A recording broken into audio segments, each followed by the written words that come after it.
আমরা অনেক কষ্ট করতেছি, কিন্তু আমাদের কোনো ফলন পাইতেছি না। সরকারের কাছে কোনো অনুদান পাইতেছি না। আমরা অনেক কষ্ট করতেছি, টাকা পয়সা আমাদের কাছে নাই। এই যে আমরা সিমগুলা করেছি, আমাদের সিমগুলাতেও মানে আমরা মাইর খাইতেছি। অনেক টাকা লস দিয়েছি, অনেক টাকা লস দিয়েছি, খালি লস দিয়েছি। সার পশমি সব কিছুতে আপনার দাম বেশি, খালি লসের বেলা আছি। তো এখন আমাদেরকে সরকার যদি একটু সহযোগিতা করে, আমরা আরও হেল্প পাইলাম, আমরা আরও চাষবাস করতে পারলাম, আমরা আরও কৃষির দিকে মনে হয় সামনে আরও আগে যেতে পারি, আরও দেশের জন্য উন্নতমান হবে মনে করেন। কিন্তু কৃষি খাত পণ্য সব কিছু করতেছি, কিন্তু আমরা কোনোদিন লাভবান হতে পারতেছি না। কেন লাভবান হতে পারতেছি না?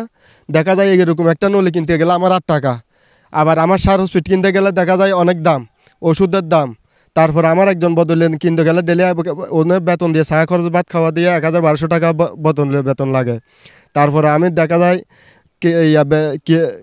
এনজিও থেকে লোন দিয়া টাকা নিয়ে এইসবকে এগুলো পরিচালনা করতে বিক্রি করতে গেলে দেখা যায় এগুলা উচিত মূল্য আমি দাম পাইতেছি না। টাকা পয়সা সরকার অনুদান দিচ্ছে না, এবং কি আমরা অনুদান আসলে সরকারিভাবে ওখানে পান না আপনারা? না, আমরা পাইতেছি না। কারো কাছ থেকে যদিও দেয়, আমরা ওইগুলো পাইতেছি না। মানে কারো কাছ থেকেও পাইতেছি না, সরকারের কাছ থেকেও পাইতেছি না। এখন সরকার যদি অনুদান দিত, তাহলে আমরা আরও ভালো করে করতে পারতাম, এটাই আর কি। উপজেলা কৃষি অফিস থেকে সার ফসফেট কীটনাশক পান নাই? না না, দেয় নাই আমাদেরকে দেয় নাই। উপজেলা থেকেও আমরা কীটনাশক কিছু পাইছি এটা না। আছে কৃষি অফিস থেকে, উপজেলা থেকে, এগুলা কেউ জীবনে জমিনে নামে নাই। দেখা যায় যে ওরা কি জিনিসটা কি চিনেও না, তারা এই সুযোগ সুবিধা বহন করতেছে। আমরা কৃষি অফিস থেকে সরকার থেকে কোনো সহযোগিতা পাচ্ছি না এই পর্যন্ত। তো আমরা যদি এভাবে না পাই, আমরা এভাবে লস করলে আর কত লস করব। কিন্তু আমরা তো চেষ্টা করে যাইতেছি, কিন্তু আপনাদেরকে সরকারিভাবে কিছু সহযোগিতা অনুদান যদি পাইতাম, আমরা আরেকটু সফল হয়ে আরেকটু অন্য অগ্রসর হয়ে আগাতে পারতাম। সীতাকুণ্ড উপজেলাটি সিম চাষের জন্য বিখ্যাত।